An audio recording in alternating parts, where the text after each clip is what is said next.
딱 뭐다? 적정이다. 거기는 절대 안 깨져요라고 말할 근거는 없다. 일단 샀던 가격과 물린 것은 머리에서 지우지 않으면 올바른 투자 판단은 이루어지지 않는다.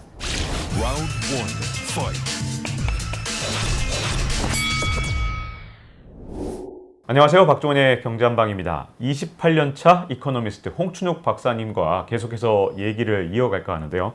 하반기 들어서 우리나라 코스피 투자했던 분들이 어려움을 겪고 보니까 이제 앞으로 어떻게 될지 올 연말까지 이거 산타랠리 진짜 올까? 아니면 대주주 양도세 회피 물량 같은 것도 나오고 지금 싸져서 사야 된다는 얘기도 있고 참 혼란스럽습니다.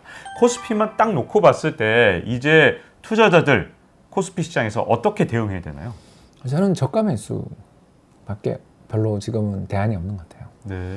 그러니까 우리나라의 역사적인 주가와 PBR, 그러니까 주당 순자산 가치 대비해서 주가의 변화를 한번 그림을 그려보면 우리나라의 역사적인 평균 PBR 레벨은 얼마냐 하면 대략 한 1.2배, 1.15배 정도. 그러니까 딱 그 주당 순자산 가치, 회사가 깔고 앉아 있는 그 자산 가치보다 약간 더 비싸게 거래되는 게 한국 주식시장의 특징이에요.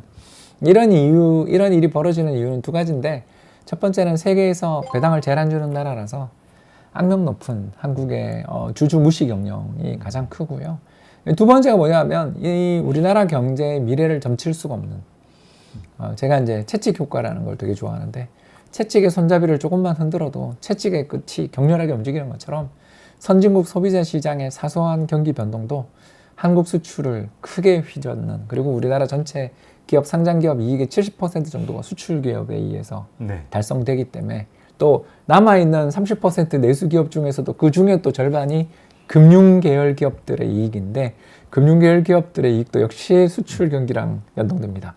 그래서 우리나라 전체 이익의 거의 한 70-80% 이상은 수출에 의해서 좌우되는 경제 구조를 가지고 있다 보니까, 지금 올해 역사상 최대 이익이 났다고 해서 내년 이익이 유지된다라는 거에 대해서는 아무도 믿지 않는 그런 시장이거든요. 그런 시장이다 보니까 싸게 거래되는 거고, 지난 시간에 미국의 역사적인 평균 PBR이 3배 그러는데 우리는 1배. 네. 그러니까 이게 뭐 너무 싸거든요. 그래서 지금 얼마냐면 1.1배, 1.5배 사이 왔다 갔다 하고 있으니까 딱 뭐다? 적정이다. 지금 가격이 딱 적정 가격. 3,000포인트 정도가 딱 적정 레벨, 역사적 평균 레벨이다라는 것이고요. 네. 그러면 여기보다 좀 내려가면 싸잖아요. 또 우리나라 주식시장 좋은 점이 뭐냐면 바닥 찍고 올라올 때 세계에서 또 제일 강한 상승세. 뭐 2008년 글로벌 금융위기, 그리고 2020년 코로나 쇼크 그 뒤에, 그러니까 2009년 그리고 2020년 세계 주가 상승률 1위 국가가 한국이거든요. 끝내줘요. 그래서 한국 주식시장을 너무 미워할 필요도 없고, 한국 주식시장의 특성을 이해하고 투자를 하면 이게 스트레스 받지 않고 투자를 할 수 있는 시장인 거죠. 그래서 결국 결론이 뭐냐면 3,000선 또 깨져서 와 우리 주식시장 큰일 났다 그러면 좀 사볼까? 또 반대로 야 역사적 최고치를 돌파할 수 있어 그러면 흥분하는데 이제 조금 줄여볼까? 이런 박스권 트레이딩이 지금은 조금 가장 매력적인 투자 전략이 아닌가 생각합니다.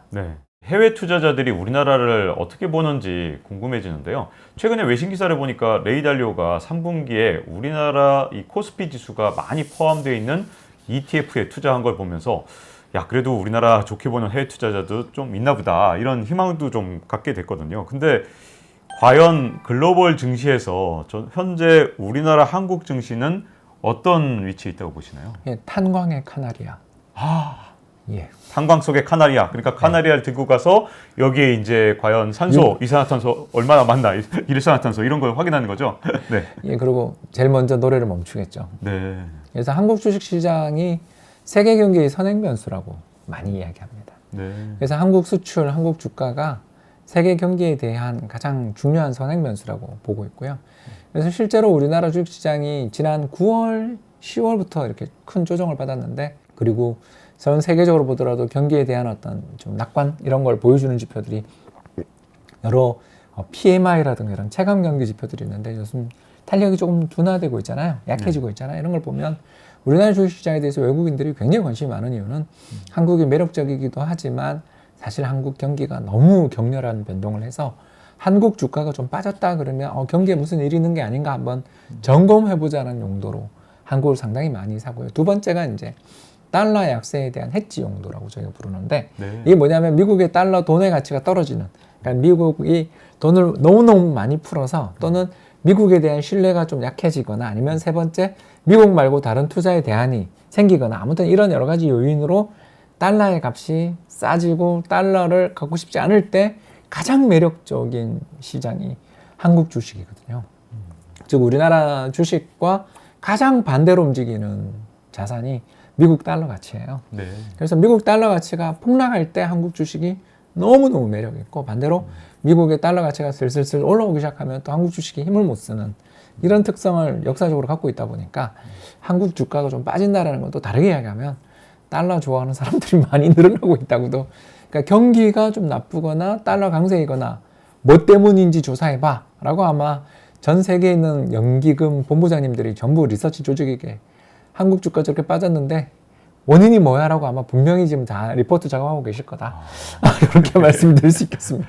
야, 우리나라가 세계 증시의 선행 지수라니까 뭐 이건 역시 우리나라도 참 어떤 면에서는 굉장히 대단하기도 하다 뭐 이런 생각도 좀 들긴 하는데 근데 우리나라 이게 주가가 수출이라는 데 굉장히 영향을 많이 받잖아요. 근데 올 여름 같은 경우에 우리나라 수출 증가율이 30%를 넘은 경우 이 경우가 우리나라에서 그렇게 흔한 경우는 아니지 않습니까? 20년에 한 3번 있었어요. 네. 그런데 우리나라 증권사들이 여기다 직선을 딱 그어갖고 내년까지 이렇게 딱 직선을 그어버리니까 내년에 이제 주가를 이제 많은 증권사에서 막 3,700, 막 어떤 데는 막 4,000 가까이 가는 걸로 네. 전망을 했었잖아요. 근데 수출이 과연 지금까지는 괜찮은데 내년 수출은 어떻게 될까요? 예, 올해보다 못하죠. 올해보다 나빠질까요? 예, 그래서 절대 금액은 늘지만 절대 금액은 예, 늘지만. 수출 증가율은 아마 10% 전후 정도. 네. 근데 이제 우리나라 주식시장은 그럴 때 수출이 꺾일 때 대형주가 안 되는 시장이거든요. 네. 우리나라 주식시장에 양대 주가 지수가 있어요. 하나는 지난 시간 이야기했던 MSCI 지수라는 게 있고 네. 하나는 우리나라 거래소에서 만드는 코스피 200 지수라는 이 양대 지수가 있는데 요 양대 지수의 주가 흐름을 살펴보면 MSCI 지수는 그 수출 대기업들이 대거 포함되어 있는 지수고 코스피 지수는 우리나라 상장되어 있는 주요 기업들이 다 포괄되어 있는 그런 지수인데 이 MSCI 지수가 전체 시장 코스피 지수보다 이게 강세를 보이는 시기들이 있어요. 그런 시기가 언제냐면 수출이 잘 될 때입니다. 왜 그러냐 하면 그 100개 정도 되는 기업들만 MSCI 지수에 들어가 있기 때문에 그 100개 기업들은 대기업들인 거죠. 그리고 대기업들일수록 수출 기업 비중이 높아요. 네. 왜냐하면 전 세계를 무대로 해서 물건을 팔아내려면 일단 판매망도 갖고 있어야 될 뿐만 아니라 생산시설도 많이 갖고 있어야 되니까. 그런 면에서 우리나라의 그 MSCI 지수는 수출 기업들이 좋고 수출이 잘 될 때 급등하는 그런 경향이 있고 반대로 수출 탄력이 좀 둔화되는 시기에는 코스피 전체 코스피 지수 우리나라 상장되어 있는 1000여 개 코스피 기업들보다 MSCI 지수의 주가 상승률이 밑으로 내려가는 시기들이 항상 출현하는데 그게 대부분 수출 탄력이 둔화될 때 그러니까 제가 마이너스 갈 때라는 게 아니라 네. 수출 증가율이 플러스 40% 정확하게는 올해 5월인가 46.7%를 찍고 난 다음 지금 수출 증가율이 계속 떨어지고 있잖아요. 그러니까 계속 수출은 앞으로 떨어져요. 왜냐하면 우리나라처럼 그 GDP 규모로 이렇게 우리가 이렇게 환산을 해보면 거의 한 2조 달러 정도 가까이 되는 이런 거대한 경제에서 또 수출이나 무역 규모가 1조 달러 넘는 나라잖아요. 이렇게 어마어마하게 큰 경제가 플러스 50%를 유지한다는 건 말이 안 되는 거잖아요. 결국 정상 수준으로 복귀하지만 금융시장의 참가자들은 플러스 46.7%에 우리는 딱 앵커링 돼 있거든요. 저희들이 이제 단내림 효과라고 부르는데 엄청 좋았던 숫자만 기억하고 있고 지금 플러스 20%는 되게 잘하는 건데도 뭐야 왜 이렇게 못해? 가야 되는 거죠. 네. 그래서 저희들이 회사 생활할 때 항상 기대 수준을 맞춰 나가면서 이렇게 하는 게 중요하지 너무 잘해버리면 다음 해 목표를 더 많이 받는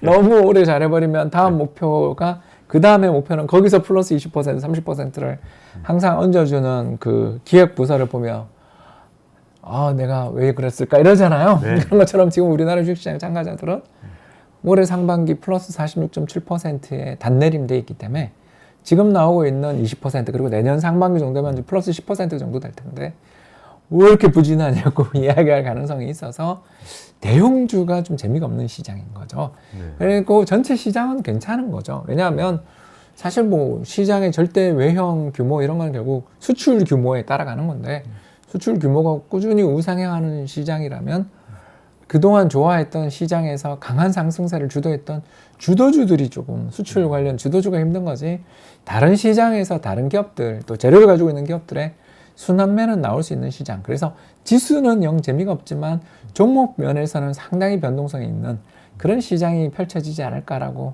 생각해 봅니다. 네.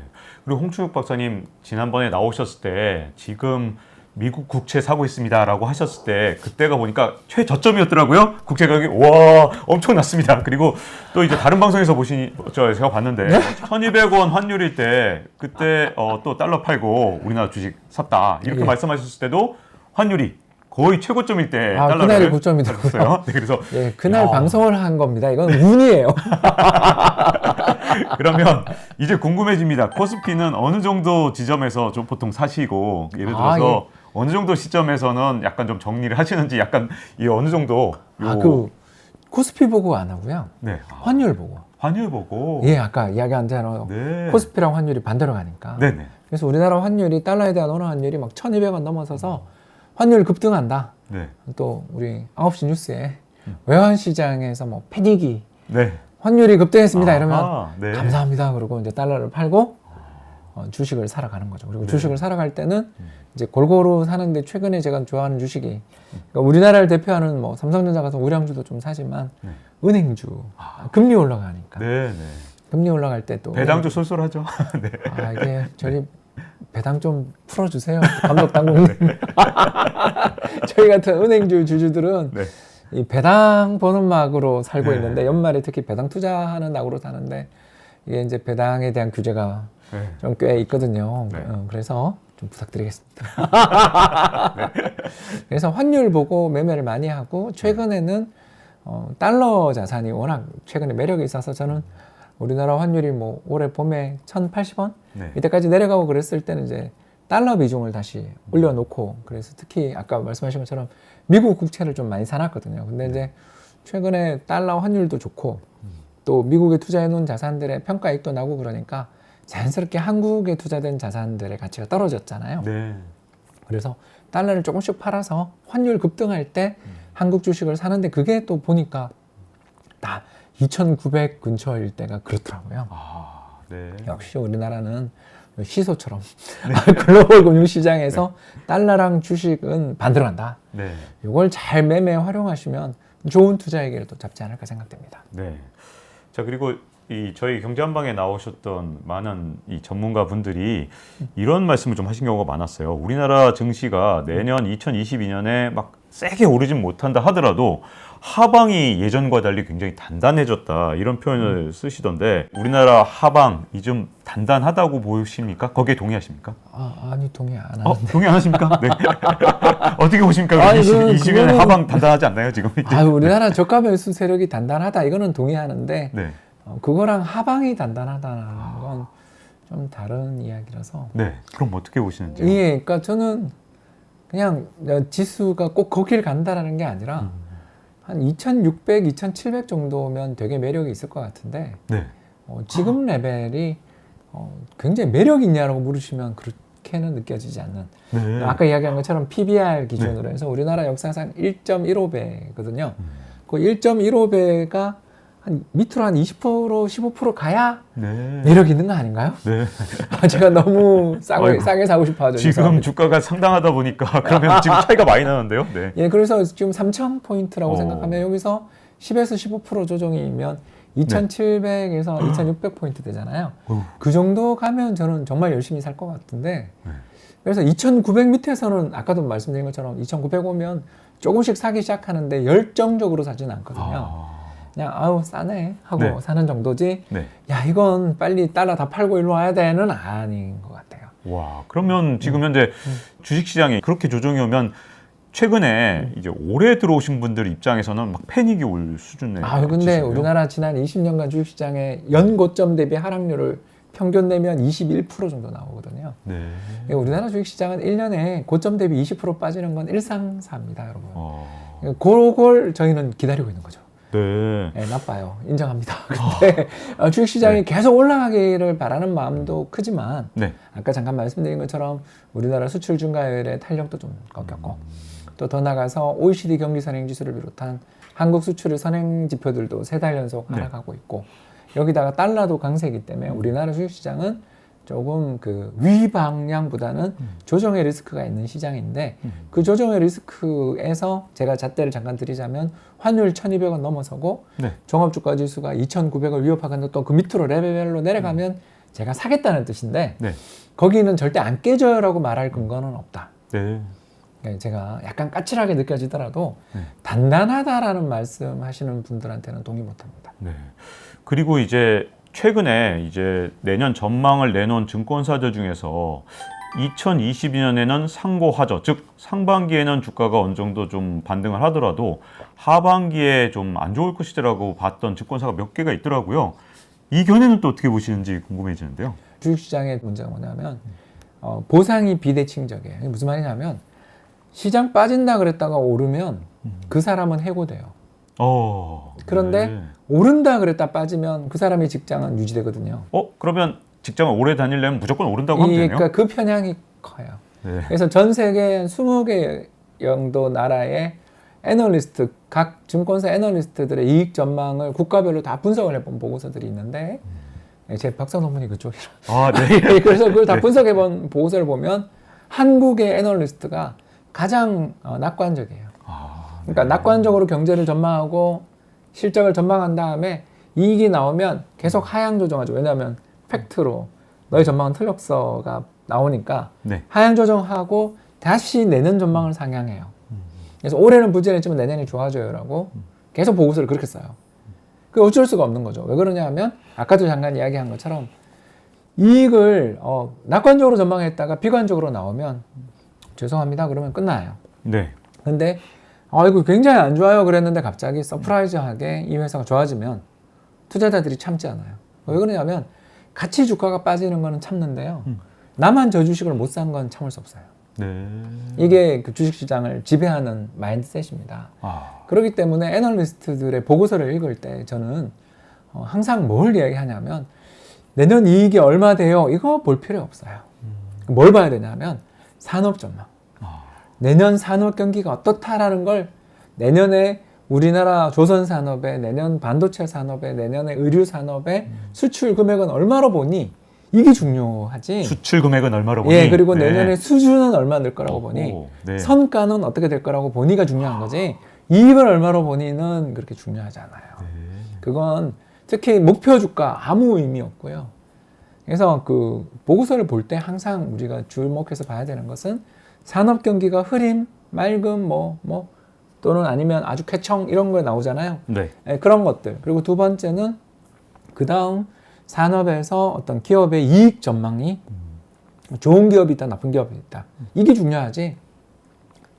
사라, 팔라 이런 거 못하고 우리나라 나오는 보고서의 절대 다수는 다 사자밖에 없잖아요. 그렇죠. 왜냐하면 매도 보고서를 쓰는 순간 제가 예전에 겪었던 일인데 이렇게 쫀쫀한 죄송합니다.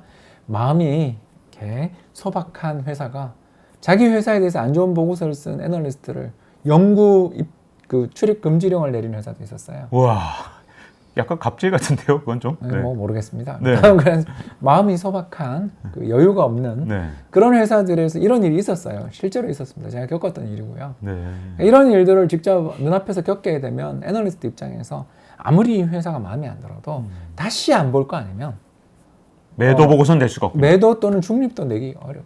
중립도 내기 어렵다. 네, 쉽지 않습니다. 자, 그래서 그럼- 목표 주가나 네. 매수 추천은 그렇게 중요한 정보가 아니고 이 산업에 내는 전망을 어떻게 본다. 두 번째, 이 산업의 전체 이익은 올해보다 얼마 늘어날 거다. 네. 근데 이게 이익도 절대 레벨이 아니고요. 변화 방향. 지난번 보고서보다 이번 이익 전망이 올랐냐 내렸냐가 중요한 거지. 네. 이익의 절대 규모에 대해서는 집착하실 필요 없습니다. 네. 홍춘욱 박사님처럼 지금 현재 주식 포트를 좀 비워놓고 2,600을 혹시 기다리는 분들이라면 홍춘욱 박사님 말씀이 좀 도움이 많이 될 텐데 문제는 말이죠. 올해 초에 주가가 지난해 워낙 올랐다 보니까 예를 들어 이렇게 말씀하신 분들이 정말 큰 인기를 끌었었거든요. 1,000만 원이 당신이 있다면 1,000만 원을 다 투자해라. 이 돈을 다 주식에 넣어놔야지 말이야. 이 지금 주가가 언제 오를지 모르는데 너만 혼자 벼락거지 될 거야? 라는 분들이 워낙 인기를 끌다 보니 2021년 상반기에 증시에 들어오신 분들, 제가 이렇게 개인들하고 이렇게 말씀을 들어보면 전체 금융자산의 100% 또는 어떤 분들은 한 150이나 200%, 즉 빚까지 지고 들어오신 분들이 아니면 있는데, 레버리지 상품. 네, 이런 분들은 그러면 22년을 맞이하는 자세를 어떻게 가져가야 되나요? 이게 주식 투자에서 첫 네. 번째 원칙이 자신의 매수 가격을 잊어버리라는 거죠. 아, 그걸 기억하기 시작하면 그걸 이제 단내림 효과라고 제가 맨날 하는 네. 건데, 자기의 매수 가격을 계속 기억하고 있으면 매매가 그 뒤에 한쪽 발이 묶인 투자가 되는 거죠. 네, 내가 지금 현재 1,000만 원을 가지고 이 주식에 왔다면 지금 이걸 살 거냐를 물어야지. 네, 내가 이걸 예를 들어서 1,200만 원에 샀는데 지금 1,000만 원이 됐어요. 네, 그러면 이걸 내가 지금 어떻게 할 거냐를 판단을 내리는 건 전혀 도움이 되지 않죠. 왜냐하면 내가 새로운 돈을 가지고 이 주식을 사는데 적정 가치가 얼마냐고 생각하고 들어야 되는 거죠. 그런 면에서 일단 내가 사서 물렸는데 이거 어떻게 해야 되죠? 라는 질문에 대해서 저는 일단 샀던 가격과 물린 것은 머리에서 지우지 않으면 올바른 투자 판단은 이루어지지 않는다. 네, 두 번째, 자산에 대해서 한때 올인 투자해서 성공을 거뒀다 하더라도 그 시기는 되게 짧다. 우리나라 주식시장은 항상 반등할 때는 세계 최고의 상승률이지만 지속성 없기로 유명하다. 네, 대세 상승 본 적이 있냐 이거죠. 네, 4년, 5년씩 주가 오르는 거 본 적 없단 말입니다. 네. 그리고 또 그 중간에도 한 번씩 굉장히 투자자들을 괴롭히는 정말 저희들이 주식을 뭐라고 부르냐면, 시장을 뭐라고 부르냐면 거대한 능멸자라고 부르거든요. 거대한 능멸자. 예, 네. 우리를 그렇게 괴롭히고 싶어하는 아주 장난꾸러기 신 같아요. 네, 아니, 그런 정도로 우리를 괴롭힌 다음에 주가 강세를 보이는 게 너무나 자주 나오기 때문에 주식에 대해서 올인 투자한다라는 것은 일단 이건 절대 금물이다. 네, 그럴 필요가 없고, 더 나가서 주식 말고도 매력 있는 자산이 세상에 너무나 많기 때문에 굳이 주식이 좋다면 비중을 좀 확대하는 정도로 대응해야지, 올인하는 것, 특히 한두 종목에 올인하는 것은 이건 죄송하지만 투자라기보다는 일종의 재미삼아 하는 이 로또 긁는 거랑 그렇게 본질에 있어서 큰 차이는 없다라고 저는 생각하고요. 지금 제가 가장 매력 있게 느끼는 자산은 한국 국채거든요. 한국 국채 금리가 얼마 전 10년물 국고 금리가 2.4까지 갔어요. 네, 미국이 1.6인데 한국이 2.4 왔습니다. 물론 우리나라 경제는 미국보다 지난 10년간 성장률이 한 1% 이상 높은 굉장히 다이나믹한 경제이기 때문에 금리 수준이 충분히 올라갈 수 있다는 건 알지만 그 금리 급등이 너무 격렬한, 그래서 채권 시장이 좀 저희들 표현으로 이야기하자면 패닉에 빠졌어요. 그럼 그런 자산이 시장에 출현할 때 현금, 여유 현금이 있거나 자산 배분이 돼 있으면 그런 자산 조금 사두면 이게 굉장히 좋거든요. 왜 그러냐면 시장에서 주식이랑 채권 가격은 보통 통상적으로 반대로 움직이는 경향이 있는데 주가는 별로 못 올랐는데 채권 금리만 급등했다면 네. 둘 중에 하나는 틀린 거잖아요. 네. 그렇다면 폭락한 자산을 사두는 게 누군가가 맞아서 다시 시장의 관계가 정상으로 돌아간다면 저는 어디서든 돈을 벌 수 있는 그럴 가능성이 생기는 것이니까, 이런 식으로 자산에 대해서 주식만 쳐다볼 게 아니라 주식, 부동산, 채권, 외환까지 다양한 자산에 대해서 관심을 가지고, 특히 주식도 한국 주식만 하시면 안 돼요. 우리나라 주식시장은 잠깐 좋고 그 뒤에 굉장히 힘든 시장이거든요.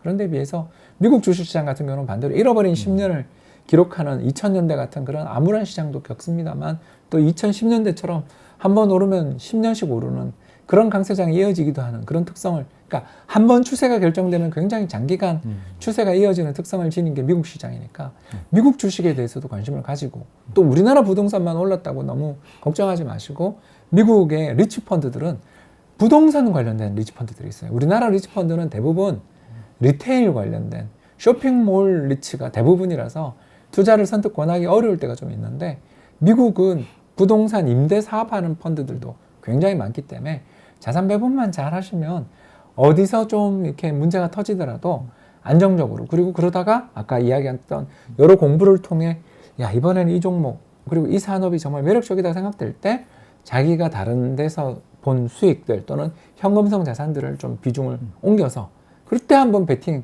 그러니까 확신이 있고 자신이 있고 공부가 잘 됐을 때 전체 자산에서 상당 부분을 딱 투자를 하는 그런 거는 뭐 제가 충분히 그거는 동의를 합니다만, 샀던 가격이 얼마인데 지금 여기서 이걸 어떻게 팔아요 라든가 한국 주식 이거 어떻게 여기만 쳐다보는 투자는 좀 죄송합니다만 이게 승률이 낮은 투자일 수 있다, 이 말씀을 드리고 싶습니다. 네. 그리고 이제 국고채 얘기를 이제 말씀을 자주 해주셨는데, 뭐 아니면 미국 국채나 이 댓글이 이런 게 있었어요. 그걸 궁금해하시더라고요. 홍 박사님 같은 전문가분은 그러면 국고채를 살 때 어떤 상품으로 사시는지. ETF 삽니다. ETF를 사시는군요. 예, 상장지수 펀드, 한국 내에 상장된 상장지수 펀드로 한국 국고채를 사고요. 네. 그리고 미국 국고채 같은 경우는 미국에 상장돼 있는 초대형 그 ETF들이 있습니다. 그러니까 조 단위, 그러니까 조 달러 단위의 ETF들이 있거든요. 네. 그러니까 이 조 달러면 얼마입니까? 우리 돈 1,000조? 네. 그렇죠. 예, 그 정도 사이즈들의 ETF들이 있습니다. 그래서 ETF를 살 때의 핵심은 뭐냐면 거래량이 많은 걸 사시면 됩니다. 네. 자, 이렇게 참고해 주시면 되고요. 그리고 마지막으로 이제 홍충욱 박사님이 항상 이게 달러 자산을 항상 강조해 오셨는데, 이제 궁금한 것 중에 하나가 또 댓글에 역시 이런 게 많은데, 그럼 지금 이렇게 환율이 이 정도가 됐는데 그럼 지금 달러로 바꿔놔도 되는 건가요? 아니면 기다렸다가 언젠간 싸질까요? 도대체 달러 자산 하나도 없는데 언제 사야 됩니까? 분할 매수밖에 뭐 그런 건 분할 답이 매수요. 예, 저 같은 경우는 이제 달러를 잔뜩 사놨다가 네. 요새 조금 차익 실현을 했고 최근에 또 환율이 1170원 정도 레벨에 떨어지니까 사실 달러 파는 걸 중단한 정도의 그레이 존이라고 저희들이 부르는 네. 레벨이거든요. 1170원 정도 그레이 존입니까? 예, 그레이 존이거든요. 그래서 이럴 때는 사지도 팔지도 않는데 타이밍을 꼭 그렇게 기가 막히게 바닥을 잡겠다는 생각을 하시면 투자는 못 하거든요. 네. 왜냐면 스트레스 받아서 못 하거든요. 네, 그렇죠. 네. 내가 그때 할 걸, 그때 할 걸 하는 말만 하면서 투자 타이밍을 못 잡게 되니까 그러지 말고 그냥 예를 들어서 매월 15일 날 내가 가지고 있는 전세 투자 자금에서 달러를 사고 싶은 돈이 3천만 원이다 그러면 1,000만 원씩. 1,000만 원씩. 네. 예, 그런 식으로 3달 정도에 나눠서 하다 보면 바닥을 잡을 수도 있고 뭐 고점을 잡을 수도 있지만 그거는 우리가 미래에 대해서 모르기 때문에 달러도 좀 갖고 싶어 하는 거니까 네. 분산해서 투자를 하자라는 뜻으로 해야지 이 환율의 방향성을 예측해서 맞추겠다라고 하는 것은 또 다른 의미에서의 베팅이기 때문에 네. 저도 맨날 틀리거든요. 여러분 28년 동안 돈 공부했지만 환율 방향성 제대로 맞춘 적이 잘 없는 이 네. 정말 성적표 굉장히 안 좋은 이코노미스트입니다. 저한테 그런 거 모르시면 안 됩니다. 자, 환율 레벨이 이 정도 레벨이면 올해 상반기처럼 1,080원, 1,070원이면 너무 좋지만 네. 그때는 또 끝없이 환율이 떨어질 줄 알았어요. 그 달러 못 사거든요. 그렇죠. 네, 그렇기 때문에 시장 자체가 너무 극단적으로 급격한 변화를 보이기보다는 하루의 변동성이 줄어들어서 시장이 좀 어떻게 균형점에 있다고 생각될 때가 네. 그냥 분할 매수해두면 아주 그렇게 큰 대박까지는 지금 솔직히 기대하기는 어려울 수 있어도 충분히 만족스러운 투자는 될 수 있다고 생각합니다. 네. 제가 사실 대학 학부를 국제경제과를 나왔는데, 그래서 선배들 중에서 환 딜러를 하신 분들이 많거든요. 근데 그분들이 저한테 그런 충고를 하더라고요. 제가 대학 다닐 때. 딴 것말로도 말이야, 환딜링을 하지 마라. 머리카락이 40대가 되면 다 없어진다. 너무 스트레스를 받아갖고 예측 불가능. 이래서 사실 진짜 전문가분들도 불가능하니까 지금 말씀하신 대로 이렇게 좀 이렇게 나눠서 좀 환전을 좀 해두면 그러면 위기에 좀 많이 대비가 그렇죠. 되겠죠. 네. 네. 홍춘욱 이코노미스트와 함께한 코스피에 대한 전망과 그리고 대응 방안에 대해서 2부에서 이렇게 알아봤고요. 잊지 말고 좋아요, 구독 꼭 부탁드리고 다음 시간에 뵙도록 하겠습니다. 오늘 이렇게 나와주셔서 감사드립니다. 감사합니다. 네, 고맙습니다. Round one.